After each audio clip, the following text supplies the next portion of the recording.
welcome back to Casuals Corner, and today we're going to be having a look at the oblique kick that we saw on the weekend, and we're going to be having the conversation if we think they should be banned or not. Now, if you didn't see it, on Saturday we saw Khalil Rountree versus Modestas Bukauskas. I'm going to say that's how you say it.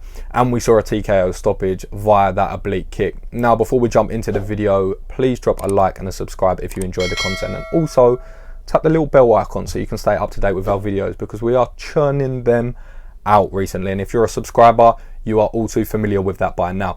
So like I said, let's jump into it. So the question really is around, should they be banned or should they not? Should we keep them in the game?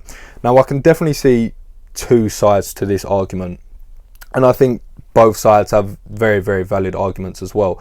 There's a lot of people who are coming out and saying it's hard enough as a fighter to stay fit and healthy all year round, throughout camp, actually get a fight, make sure that their opponent hasn't pulled out, make sure that they haven't pulled out, get the fight, get the win bonus, and stay unscathed throughout that. And potentially some people are even having one fight or no fight for a number of years because it's such a hard time to stay fit. And they're saying if they go in there now and fight and these oblique kicks keep happening and that keeps them out or sidelines them for however long, it's just making that even harder. And we know that we've heard so much around fighters' pay recently that that's going to come into the conversation again. On the flip side of that, a lot of people will sort of say, well, it is an element of the game and it does come down to a case of defending it. If you have a look at mixed martial arts, there's so many attacks that you could deem incredibly unsafe. And a lot of people would argue that there isn't a lot of difference in a heavyweight's elbow coming to their chin to someone doing that to their knee. And I know they're very different things, but a lot of people do make that argument. And the thing I would say is, what I picked up on it is, we see heel hooks quite often in the UFC. We don't see them every single fight card because obviously they're harder to get, especially in MMA, but we do see them. And the question when a heel hook is in, or if someone submit someone via heel hook, isn't should they be banned because they can do a lot of damage, because it does a similar amount of damage to an oblique kick. I think the purists will sort of argue that if we are to remove elements of martial arts because they're so dangerous, that sort of removes what martial arts is in a sense. I've heard people speak about martial arts being the concept of being able to solve different problems and people coming up with different problems as attack, and the game is to solve them in defense. And you see a lot of trends that happen in MMA with certain types of attacks. If you look back in history, we sort of have that front kick that Anderson Silva did, then people started picking that up, and now we sort of have the low kick, which is coming very much into fashion.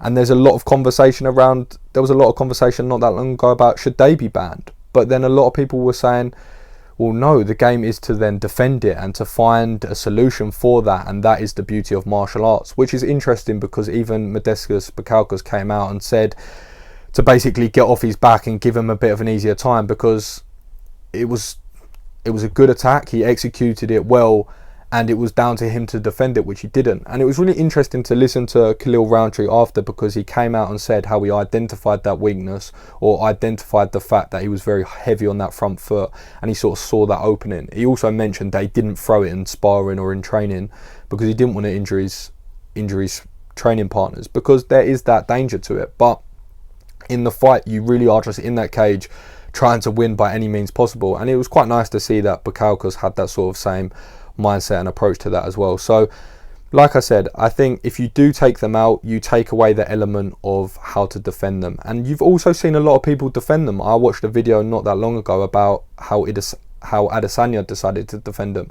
because you see Rob Whittaker throw them quite a lot in their first fight.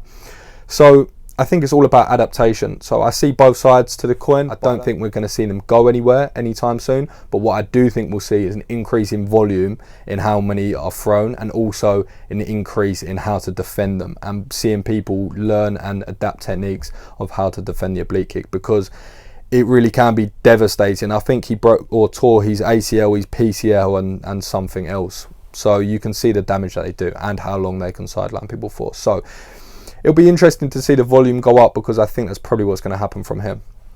But anyway, to wrap it up, you know the drill by now. Please drop a like, a subscribe, hit the little bell icon as well to stay up to date with the content. And if you enjoy the content as well, please find us on TikTok and Instagram at Casuals Corner, and we put all our audio from YouTube, whether that's long form or short form or whatever it may be, anything in between, on Apple Podcast and Spotify, so you can find everything there. I'll put the link in the description to all our links as well, so you can find us. No dramas. If you want our dulcet tones on the go, we've got you. As always, take care of yourself. Peace.